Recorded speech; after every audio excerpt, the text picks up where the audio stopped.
Prosseguindo então no nosso estudo no livro de Atos dos Apóstolos, abra sua Bíblia lá em Atos capítulo 16. Não se assuste com a quantidade de versículos, do versículo 11 ao versículo 40. Não se impressione com a quantidade de versículos.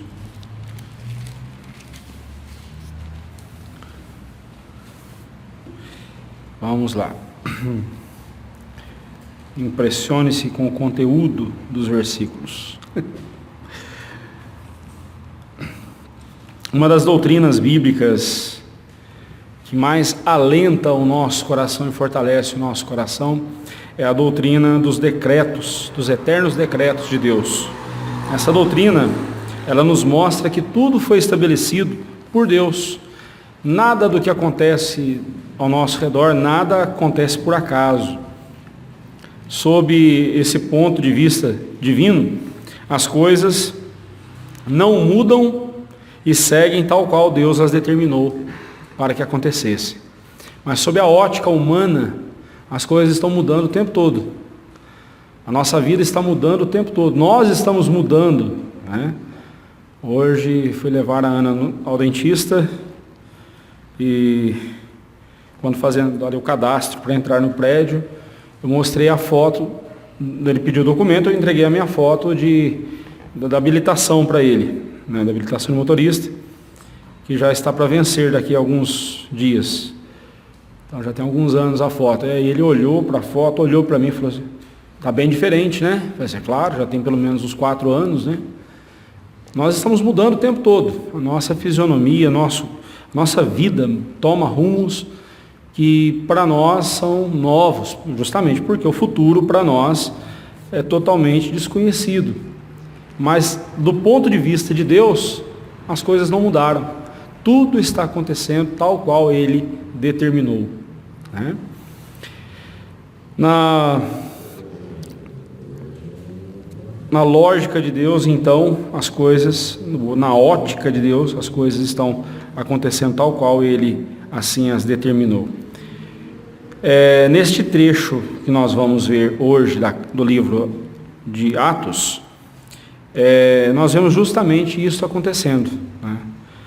Nós vemos a intervenção de Deus, e quando Deus intervém na nossa história, a bem da verdade, essa intervenção de Deus nada mais é do que o cumprimento da vontade dele, o cumprimento daquilo que ele havia determinado para acontecer. Então, vejamos aqui no texto alguns exemplos dessa intervenção de Deus. Nós vemos primeiramente nos versículos 11 a 13 e versículo 16 que Deus intervém em nossos planos. Diz assim, versículo 11 a 13 e 16. Hoje nós vamos fazer a leitura bem, não na sequência, nós faremos a leitura nos versos espalhados, ok? Tendo, pois, navegado de Troade, seguimos em diretura a Samotrácia. No dia seguinte, a Neápolis e dali a Filipos, cidade da Macedônia, primeira do distrito e colônia. Nesta cidade permanecemos alguns dias. No sábado saímos da cidade para junto do rio, onde nos pareceu haver ali um lugar de oração, e assentando-nos, falamos às mulheres que para ali tinham concorrido. Versículo 16, e aconteceu que indo nós para o lugar de oração, nos saiu ao encontro uma jovem possessa de espírito adivinhador, a qual adivinhando dava grande lucro aos seus senhores. Então aqui nós vemos Deus intervindo em nossos planos. Como nós vimos no estudo anterior, o Espírito Santo por 2 vezes havia impedido Paulo e a sua equipe de ir para o norte da Ásia Menor, onde eles pretendiam ir. E por 2 vezes o Espírito Santo os impediu e depois então lhes deu aquela visão na qual um homem macedônio apareceu a Paulo numa visão dizendo, passa para o lado da Macedônia e ajuda-nos. Então eles atravessaram o mar Egeu e foram para a Macedônia. E aqui então é dito que eles passaram de Troade, eles navegaram para Samotrácia, depois a Neápolis e dali a Filipos, cidade da Macedônia, primeira do distrito e colônia. Era uma cidade muito importante, a cidade de Filipos. Em Filipos, estando ali havia alguns dias, eles saíram da cidade e foram para um rio, para junto do rio onde eles procuraram, e pareceu haver ali um lugar de oração. Eles foram com o intuito de ter um momento de oração, né? Separaram um momento do seu dia para orar a Deus. Isso é muito importante na vida dos servos de Deus, momentos durante o seu dia nos quais eles reservam para estar em oração. Este era o plano inicial deles, passar um tempo em oração, às margens do rio Gangites, né? Se você pegar um mapa, ali na cidade de Filipos havia este rio, acho que ainda há, né? É o rio Gangites, ou Gangites, dependendo do texto. Mas Deus mudou-lhes os planos, assentando-se ali então, naquele lugar, à margem do rio, para orar. Então chegam algumas mulheres que haviam concorrido para aquele lugar. O que elas foram fazer ali nada é dito, né? Mas o momento ali não era momento de oração, mas sim de pregação da palavra. Naquele momento eles discerniram, agora não é hora de orar, agora é hora de pregar o evangelho, né? O mesmo aconteceu em relação à jovem possuída por um espírito adivinhador, ali no versículo 16, nós vemos que aconteceu que indo, novamente, nós, para o lugar de oração, nos saiu ao encontro uma jovem possessa de espírito adivinhador. Dá a impressão que não era para eles orarem, né? Não é que Deus era contra a oração deles, não era isso. Mas é necessário a gente perceber o momento certo das coisas, né? A coisa mais importante que Paulo e seus companheiros tinham a fazer naquele momento, ou em toda a sua vida, era a vontade de Deus. Alguém então pode perguntar, mas não é a vontade de Deus que os seus servos orem? Porque, de novo, nós vemos eles 2 vezes sendo impedidos de orar, né? Antes de irem para Filipos, antes de irem para Macedônia, foram impedidos 2 vezes também de irem para um lugar onde eles queriam, e Deus os direcionou para a Macedônia. Agora, ali na Macedônia, eles buscando um lugar e um momento de oração, novamente foram impedidos 2 vezes, né? Deus não quer que seus servos orem? Claro que Ele quer, né? Porém, aqui não se trata de uma oração como a que fazemos em pensamentos, ou mesmo quando estamos trabalhando, né? Todos nós temos essa experiência de estar ali trabalhando e a gente estar em oração, estar em pensamento de oração, né? Então, às vezes a gente até para o que está fazendo para dedicar a uma oração mesmo, né? Igual essa senhora que eu mencionei agora há pouco, nos pedidos de oração. Ontem, depois da conversa ali, conversando com ela, eu disse para ela que se ela me permitia trazer o nome dela para a igreja, estar orando por ela. Ela disse, por favor, ore por mim. Eu disse, então, posso fazer isso agora? Eu orei com ela ali, né? É vontade de Deus que nós oremos, é claro, mas aqui no caso, Deus não estava impedindo eles de orar, Deus estava direcionando eles a pregarem o evangelho, a aproveitarem aquela oportunidade que estava ali diante deles para pregar o evangelho. O momento era de pregar a palavra de Deus e ministrar o poder do nome de Cristo Jesus, libertando aquelas pessoas, tanto aquelas mulheres que ouviram eles à margem do rio Gangites, quanto a essa jovem, especialmente essa jovem possuída por um espírito maligno. Era a hora de pregar o evangelho, né? Tal como quando estavam na Ásia, o Espírito Santo os impediu, novamente nós vemos eles aqui sendo impedidos de fazer algo que era da vontade deles. Porque o servo de Deus, ele não faz a sua própria vontade, ele faz a vontade de Deus. Veja bem, orar é pecado? Não, não é, claro que não. Mas se nesse momento eles deixassem de pregar o evangelho e insistissem em orar, eles estariam desobedecendo a Deus. Orar não é pecado, mas naquele momento não era momento deles fazerem outra coisa senão pregar o evangelho àquelas pessoas. Irmãos, essa é uma verdade que nós precisamos ter sempre diante dos nossos olhos. O tempo todo, lá em Efésios, capítulo 5, verso 17, fala que nós devemos ser sóbrios, devemos ser sensatos para discernirmos qual a vontade de Deus para nós. Nós devemos remir o tempo porque os dias são maus, devemos andar com prudência para então sabermos qual a vontade de Deus, ou seja, o que é que Deus quer que nós façamos neste exato momento. Em cada momento da nossa vida, porque em se tratando do tempo, o passado já foi, nós não temos nada mais dele. O futuro ainda para nós não existe. O que nós temos em relação ao tempo é o presente. E como é que nós estamos aproveitando esse tempo que Deus está nos dando? Como é que nós aproveitamos o nosso dia a dia? Ah, mas eu não tenho tempo. Bem, tempo você tem 24 horas. E o que você faz em cada momento do seu dia, em cada momento que Deus te dá? Nós precisamos estar atentos em fazer a vontade de Deus. Em Provérbios 16:1 diz: o coração do homem pode fazer planos, mas a resposta certa dos lábios vem do Senhor. Faça planos, meu irmão. Aprenda a fazer uma agenda diária. Uma agenda do seu dia. A tal hora eu estou no trabalho, de tal hora eu estarei num curso, ou estarei visitando alguém. Aproveite o seu tempo. Faça com o seu tempo algo proveitoso.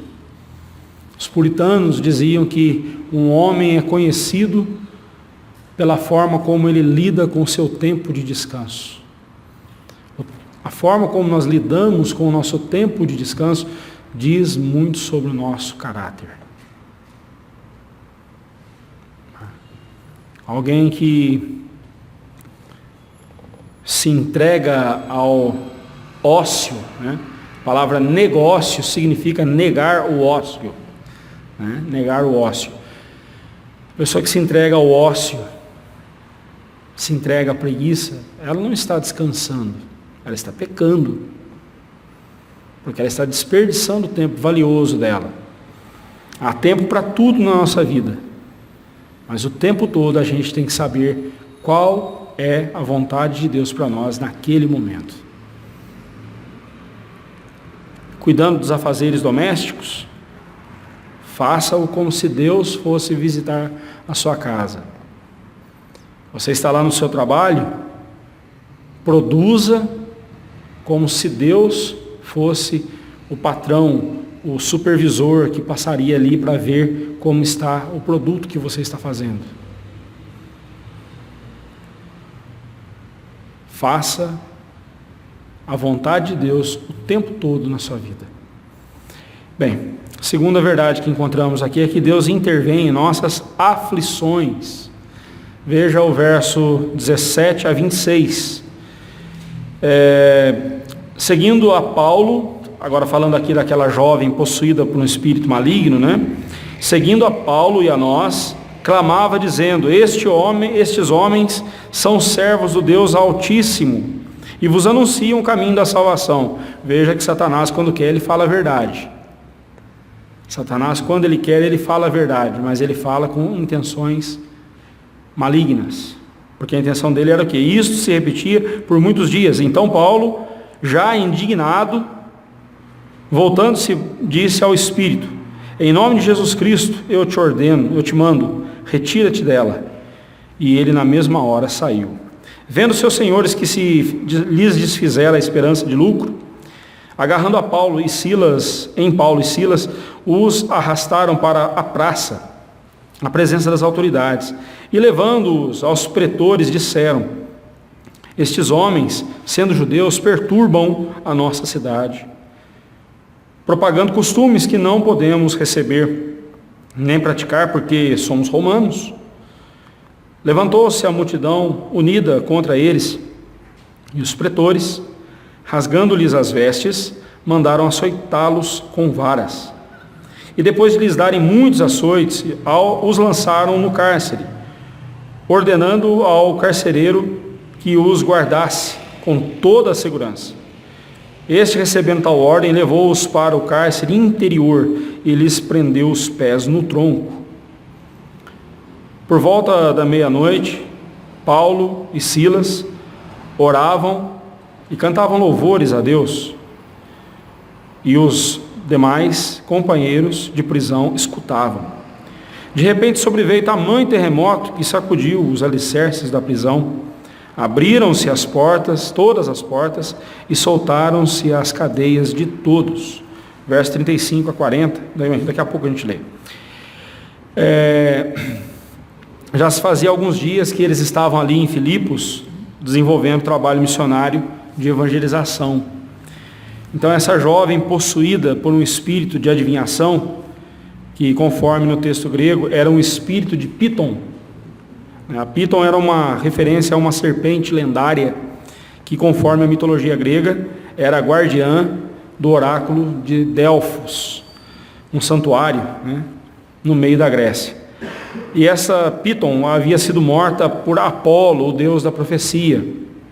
Posteriormente, os gregos passaram a identificar o espírito de adivinhação dos seus médiuns com essa figura mitológica. Por isso, cria-se que a sacerdotisa de Apolo, da cidade de Delfos, era capaz de prever o futuro. E aí eles achavam que nessa moça estava o espírito de Piton. Disse assim, aquela jovem era um instrumento que os demônios usavam como sua porta-voz. Quem disse isso é Simon Kistemaker. O que temos aqui é o embate entre a mentira e a verdade. Então ali estavam os mensageiros do Deus vivo, do Deus verdadeiro, sendo expostos, né, por essa moça que estava possuída por um espírito de adivinhação, um espírito mentiroso, um demônio. Depois de alguns dias, gritando, né, estes homens são servos do Deus Altíssimo e vos anunciam o caminho da salvação. Olha, o diabo, se ele estava querendo atrapalhar a obra missionária, ele acabou ajudando, né? Obviamente, as pessoas não se converteram por causa da fala dessa moça. Mas aqueles corações que estavam preparados para receber o Evangelho, ao ouvirem que aqueles homens tinham o caminho da salvação, certamente isso lhes chamou a atenção. Mas é fato que aqui Satanás se opõe a Deus. Até quando ele se opõe a Deus, ele acaba fazendo aquilo que Deus, somente aquilo que Deus permite ele fazer.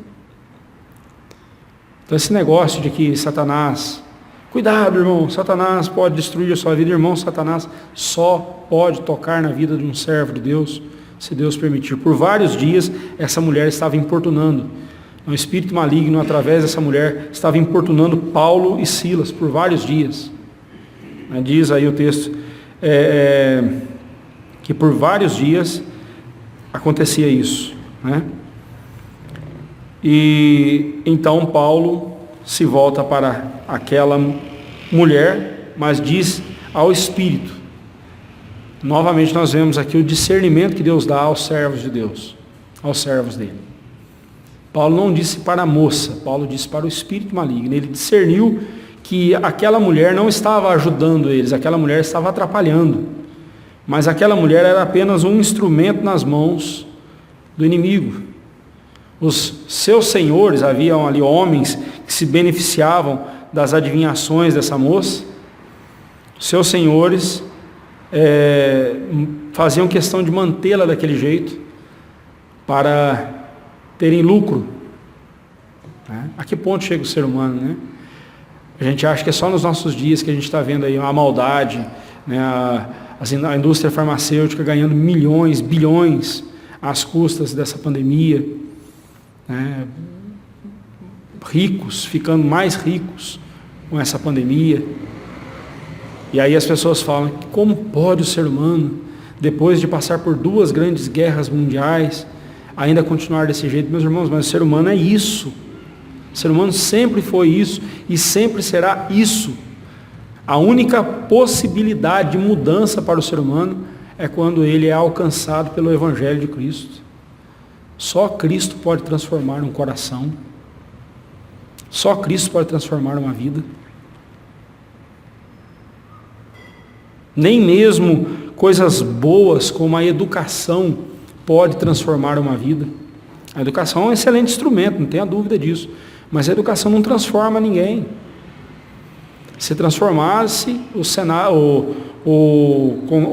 STF seria um pedacinho do céu, só teria santo lá. Mas é o pior lugar que a gente vê a injustiça sendo praticada. É o lugar que mais vemos a injustiça sendo praticada. A única coisa que pode mudar no coração é o Evangelho. Porque ele é o poder de Deus para a salvação de todo aquele que crê. Não é a educação, não é a filosofia, não é o conhecimento, não é a ciência, nada disso. Tudo isso são coisas boas. São coisas que nós devemos cultivar e devemos investir. Mas transformar o ser humano, só o Evangelho pode fazer isso. Só o Evangelho.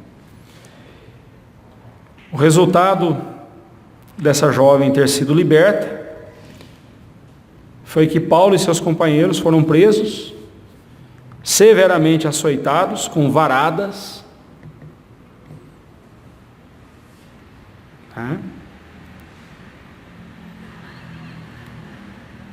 Pois quando aqueles homens inescrupulosos que se julgavam senhores, donos daquela moça, como que o ser humano é podre, né? Como pode um ser humano achar que ele pode ser dono de outro? Quando eles viram ali que perderam a sua fonte, a sua esperança de lucro, se desfizeram, agarraram a Paulo e Silas e os lançaram, e os levaram à praça, à presença das autoridades, a fim de acusá-los de subversão, estarem ensinando costumes que não eram costumes deles.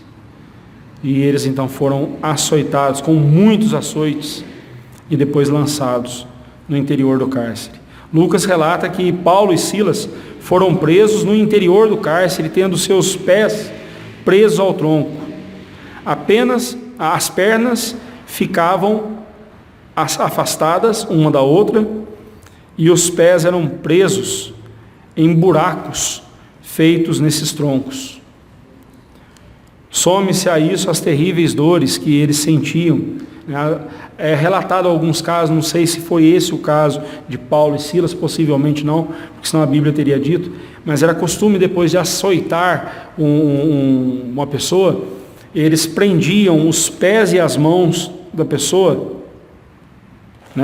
amarravam os pés e as mãos juntos, para que os vergões das costas abrissem ainda mais os sulcos das varadas e desse gangrena, desse hemorragia ou algum outro comprometimento. Pelo menos aqui parece que eles não foram amarrados com seus pés e mãos, mas pelo menos os pés eram postos nesses troncos, e eram presos ali. Bem, as dores que eles estavam sentindo pelas feridas causadas pelas varadas, tudo isso. Nós não sabemos exatamente a hora em que eles foram açoitados, mas tudo indica que foi à tarde, não foi à noite, foi já no entardecer. E se foi mesmo assim, então eles estavam naquela cadeia fria, o interior da cadeia, geralmente é um lugar frio, e naquele tronco horrível, há pelo menos umas 6 horas eles estavam ali. O cenário era propício para murmuração e choro, reclamação. Por muito menos nós teríamos reclamado, não é mesmo? Nós, por muito menos, reclamamos, murmuramos, achamos que Deus nos abandonou, e esses irmãos não. Diz a Bíblia que por volta da meia-noite, não sei você, mas meia-noite eu pretendo estar dormindo, porque geralmente meia-noite eu estou dormindo, Eles não, com as costas rasgadas, presos num tronco, numa cela fria e escura. A Bíblia diz que Paulo e Silas oravam e cantavam louvores a Deus, até que enfim acharam um lugar para oração, né? Não que eles não tivessem orado antes, mas agora eles acharam um lugar de oração. O que você faria no lugar deles? A Bíblia diz que eles oravam e cantavam louvores a Deus. Regozijavam-se. Algo que nós vemos constantemente no livro de Atos dos Apóstolos, são os discípulos sendo maltratados por causa do Evangelho, por causa de Cristo, e agradecendo a Deus por isso.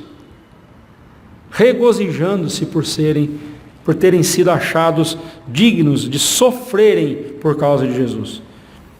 E enquanto eles louvavam a Deus, os demais companheiros da prisão escutavam. Irmãos, quando nós estamos passando por momentos difíceis em nossa vida, existem olhares sobre nós, especialmente pessoas que sabem que somos crentes. Eles estão nos olhando para ver se a nossa fé condiz com as nossas ações, ou se as nossas ações correspondem à fé que dizemos ter.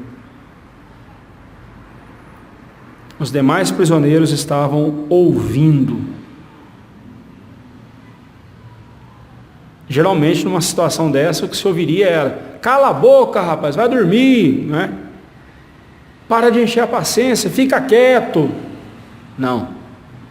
O que eles estavam orando e cantando, certamente ali naquela prisão, além do carcereiro, que nós veremos daqui a pouco, além do carcereiro, certamente deve ter havido outras conversões.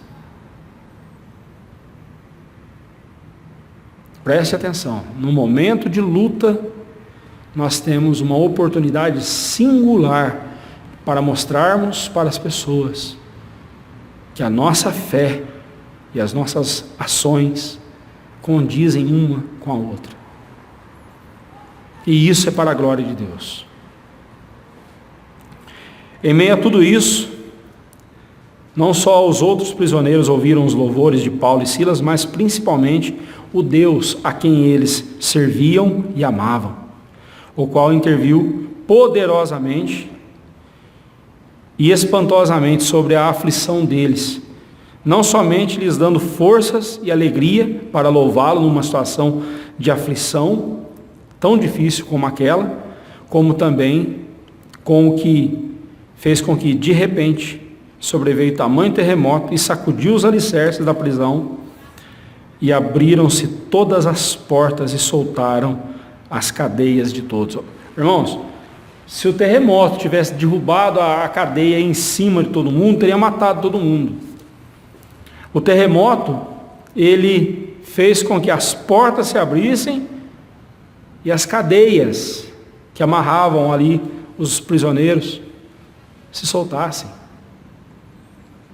Você já viu o terremoto fazer isso?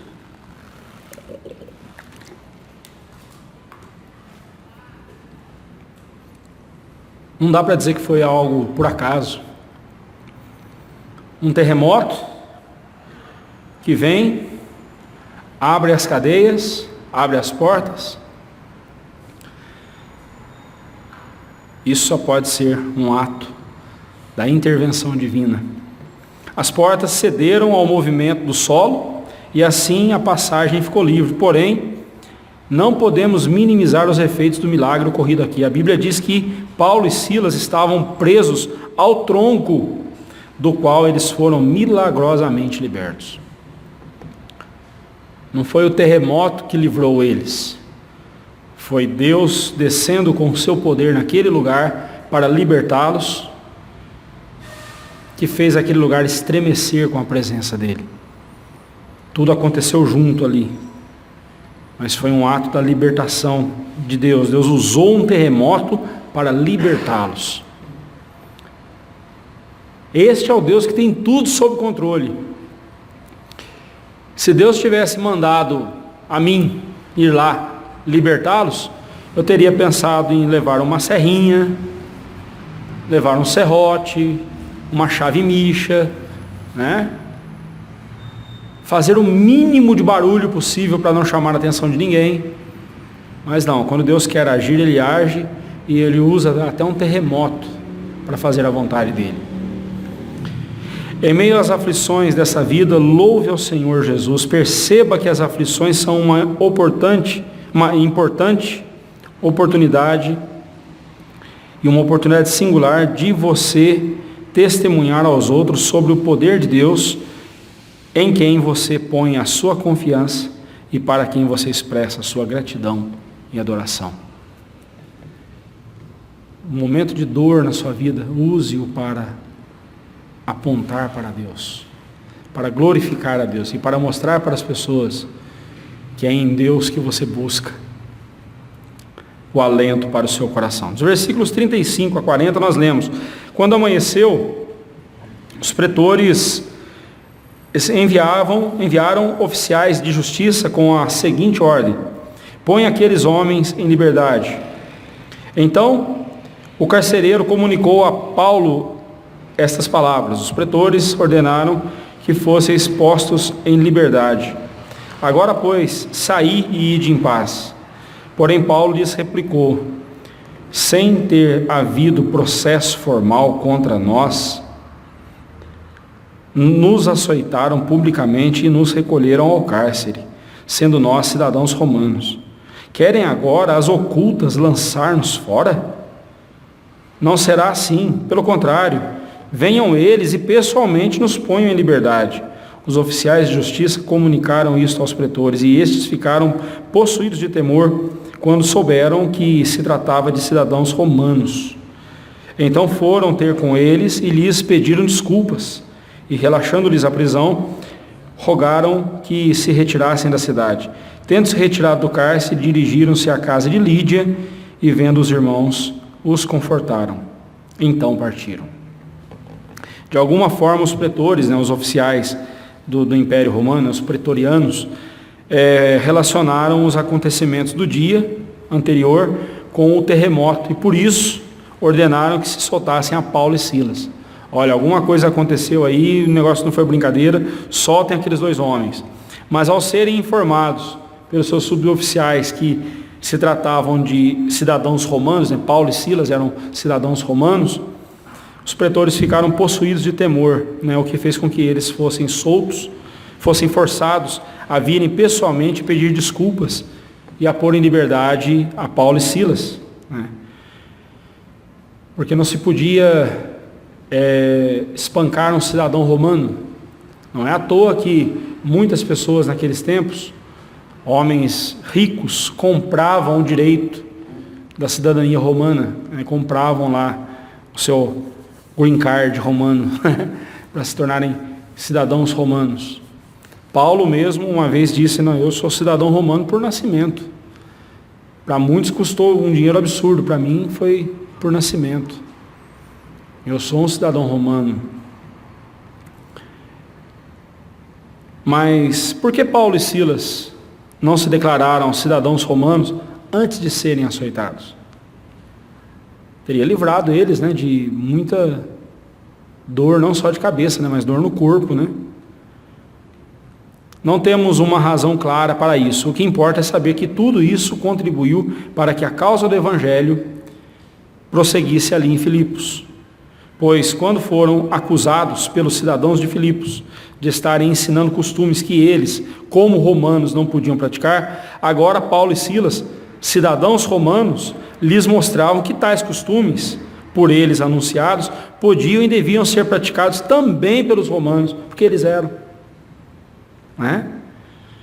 Afinal, eles eram romanos.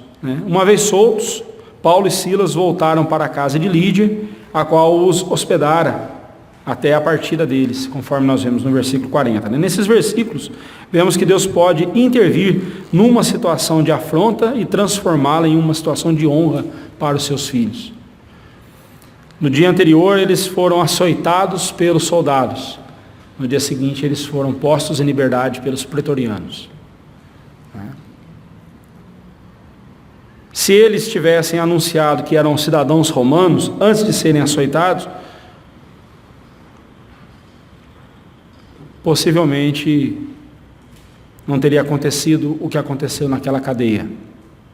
terremoto poderia ter acontecido, mas os demais prisioneiros talvez nunca teriam ouvido o Evangelho e nada sobre Jesus.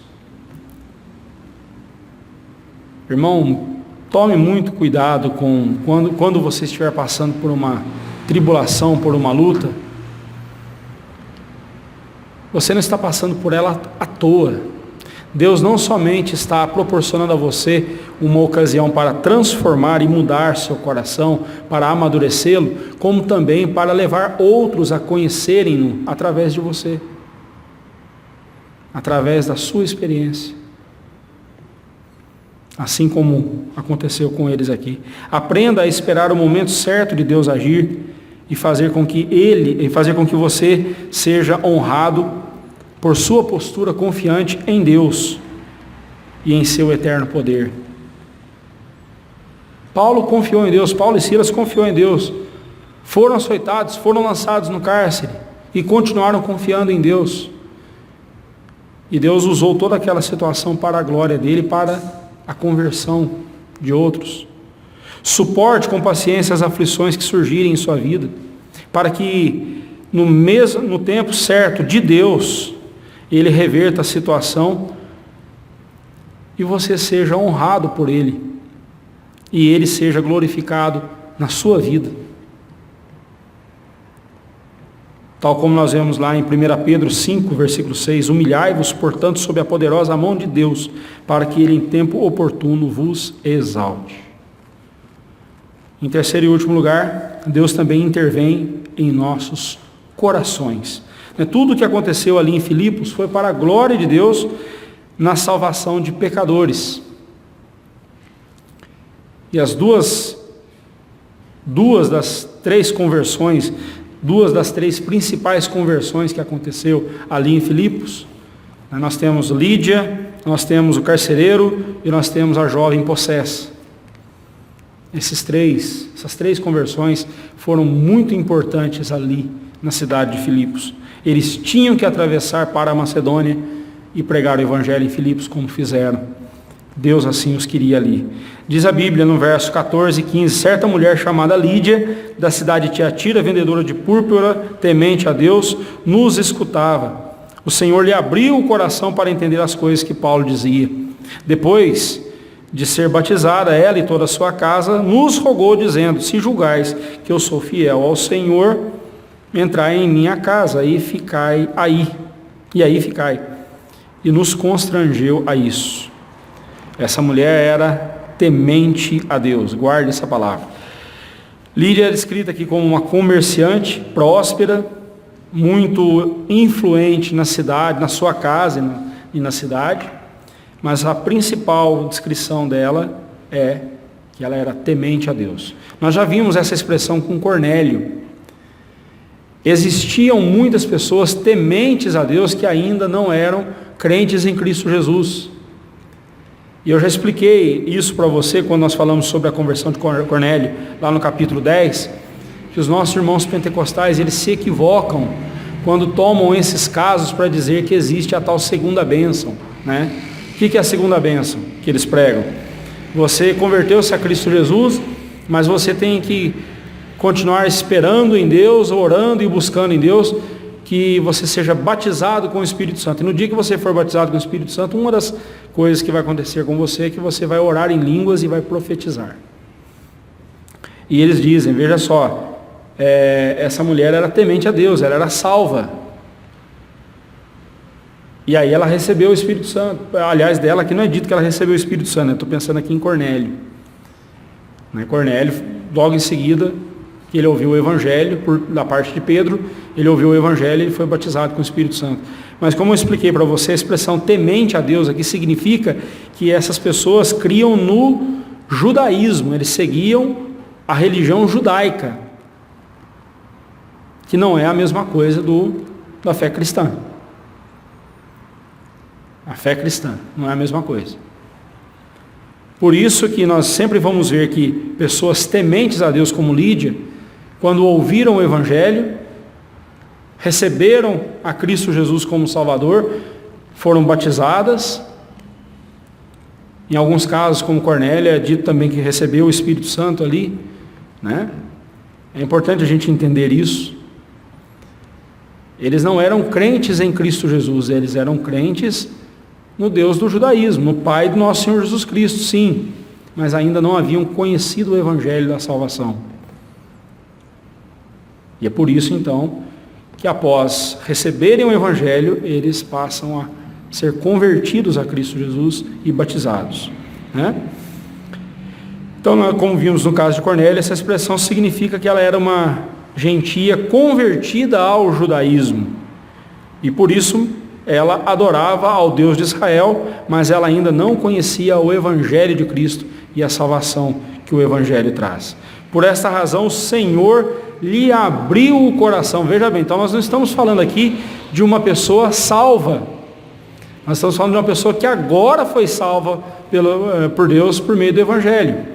E o Senhor lhe abriu o coração para entender as coisas que Paulo dizia. Irmãos, quem abre o coração do pecador não é a gente. Né? O irmão citou agora há pouco ali, a mãe evangelizando a avó e, como diz a meninada, né? De com força, né? Empurrando ali. Não é assim. Não somos nós que convertemos pecadores, graças a Deus.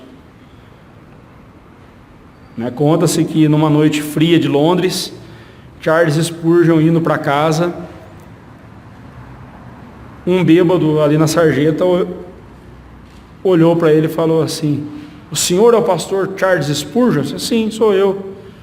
Foi o senhor que me converteu. Aí ele falou, logo se vê, que se fosse Jesus você não estaria desse jeito, né?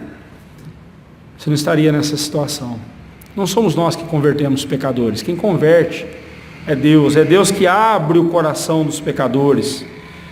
Isso é conversão verdadeira, é o resultado da ação de Deus no coração da pessoa.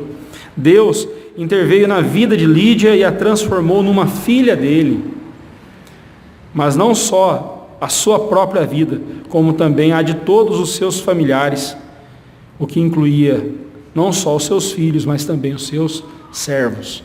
Toda a casa de Lídia foi trazida para o Evangelho e todos ali foram recebidos na igreja do Senhor, depois de ter sido batizada ela e toda a sua casa, né, nos diz aí o verso 15, ela rogou a eles que permanecessem ali com ela. É importante ressaltar aqui a influência que Lídia tinha sobre a sua casa, a principal influência que você deve exercer sobre a sua família é a que está relacionada à fé em Cristo. Eu vejo pais que ficam felizes da vida porque o filho torce pelo mesmo time que ele. Nada contra futebol, né? Embora eu perdi o gosto totalmente por futebol, mas fico vendo pais que ficam felizes de terem influenciado seus filhos em tantas coisas. E é importante que um pai influencie seu filho. É importante um pai ser referência para o seu filho. Mas, meu irmão, a principal influência que você deve exercer sobre a vida do seu filho é uma vida de santidade e uma vida de fé em Cristo Jesus. Nenhuma outra influência será tão importante na vida do seu filho como essa. Encerrando o verso 27 a 34, diz, o carcereiro, agora indo lá para o caso do carcereiro, né? O carcereiro despertou do sono e vendo abertas as portas do cárcere, puxando a espada, ia suicidar-se, supondo que os presos tivessem fugido. Mas Paulo bradou em alta voz, não te faças mal nenhum, que aqui todos estamos. Então o carcereiro, tendo pedido uma luz, entrou precipitadamente, trêmulo, prostrou-se diante de Paulo e Silas. Depois, trazendo-os para fora, disse, senhores, que devo fazer para que seja salvo? Responderam-lhe, crê no Senhor Jesus, será salvo tu e tua casa. E lhe pregaram a palavra de Deus e a todos os de sua casa. Naquela mesma noite, cuidando deles, lavou-lhes os vergões dos açoites. A seguir, foi ele batizado e todos os seus. Então, levando-os para a sua própria casa, lhes pôs à mesa, e com todos os seus manifestava grande alegria por terem crido em Deus. Que coisa maravilhosa, né?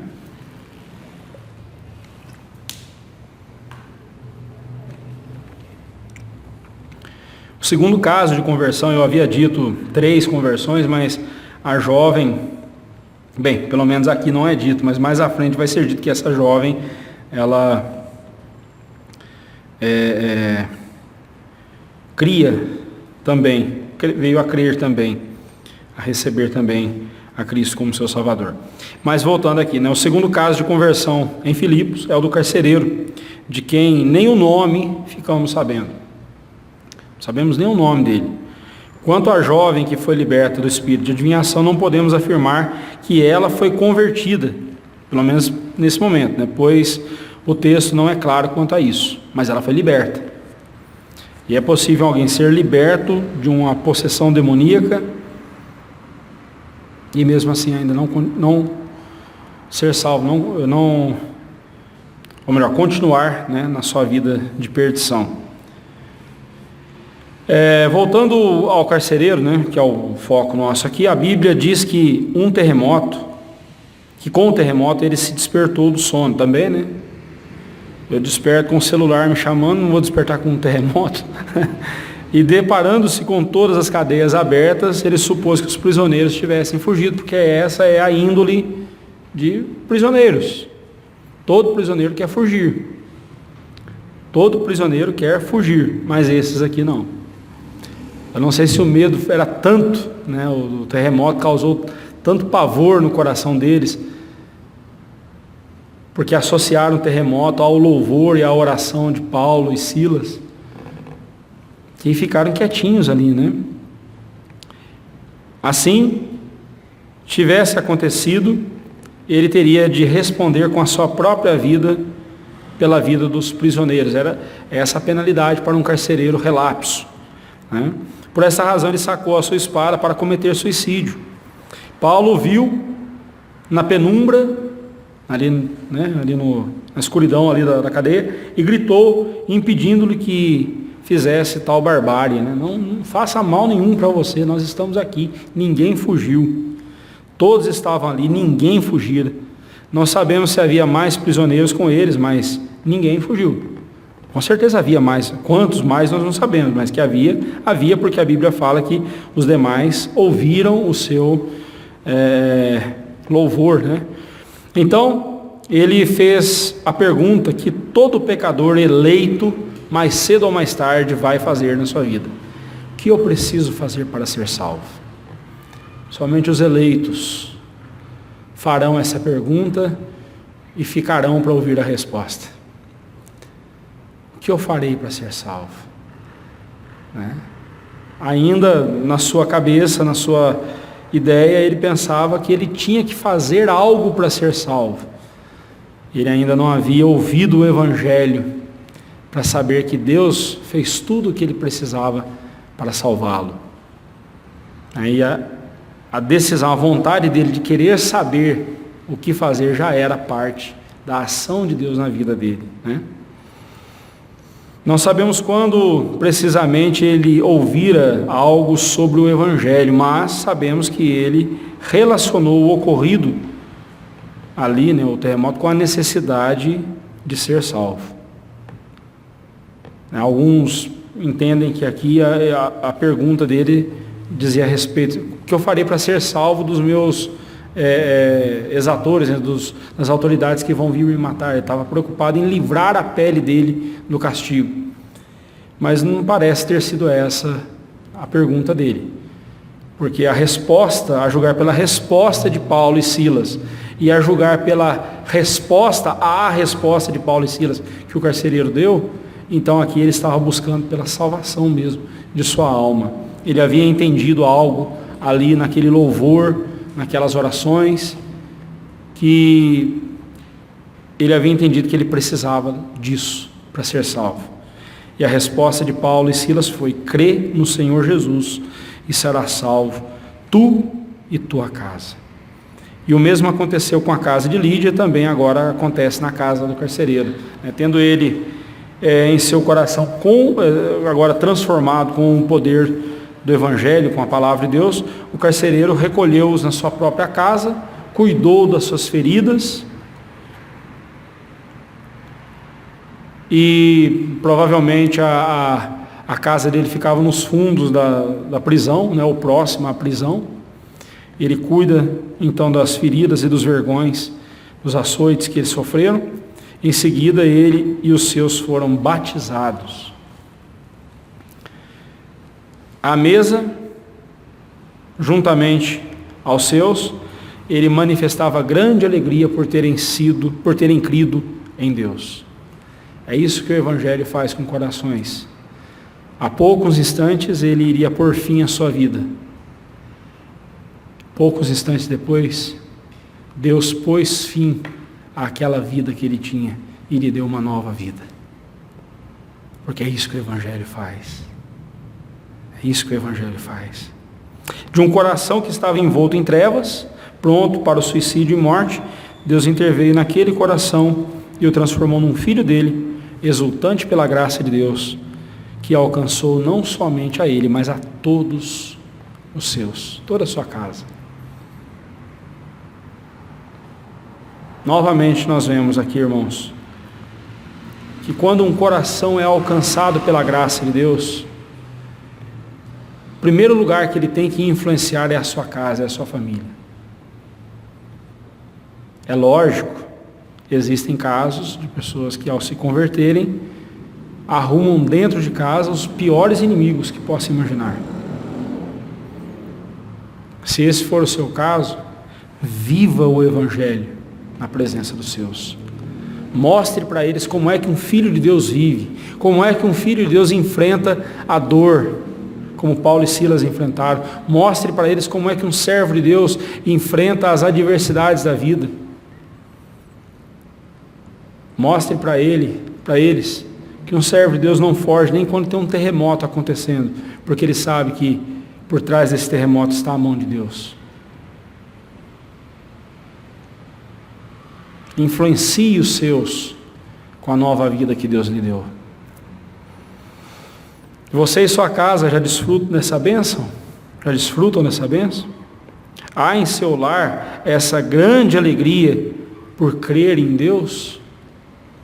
Ou nós estamos tão abarrotados com as preocupações, com os afazeres dessa vida, que pouco espaço sobra para celebrarmos a alegria de termos Deus em nossa vida, em nossa casa. A alegria que é vista em sua casa é resultante da graça salvadora de Deus, revelada em você e nos seus? Se ainda não, então clame a Deus por isso. Queira mais que tudo nesta vida ver os seus aos pés de Cristo. Como eu sempre tenho dito, de todos os pedidos de oração que nós fizermos a Deus, o mais importante sempre será a conversão dos pecadores. O que Deus quer que nós façamos? 3 coisas eu ressalto aqui. Primeiro, que ao fazermos planos, sejamos atentos à vontade de Deus, nos direcionando para onde Ele quer, para onde Ele quiser. 2, que em meio às nossas aflições testemunhemos do amor e bondade de Deus, a ponto de a nossa dor não ficar em evidência, mas sim a presença santa de Deus em nossos corações. Essa sim é que tem que ficar evidente em nossas vidas. E por fim, que façamos do nosso lar o principal lugar onde a graça e o amor de Deus sejam vistos em nós, que a nossa influência sobre os nossos seja para conduzi-los na graça de Deus e para a glória de Deus. De todas as influências que podemos ter sobre os nossos filhos, seja a influência da nossa fé o mais importante, a mais visível. Concluindo, a intervenção de Deus em nossa vida não é para mudar os planos dele, mas sim para nos corrigir a fim de que voltemos ao plano original que Ele propôs para cada um de nós. Os planos de Deus não são mudados. O que Deus decretou e planejou e decretou, isso vai acontecer. Que a nossa oração não seja na intenção de mudar o curso da vontade de Deus, mas sim seja para mudar o nosso coração em direção a Deus, porque facilmente o nosso coração se desvia da vontade de Deus. E a oração feita de forma correta é um instrumento poderoso para nos colocar de volta na rota em direção à vontade de Deus. Que Deus assim nos abençoe. Que Deus assim nos ajude, para a honra e para a glória dele. Amém.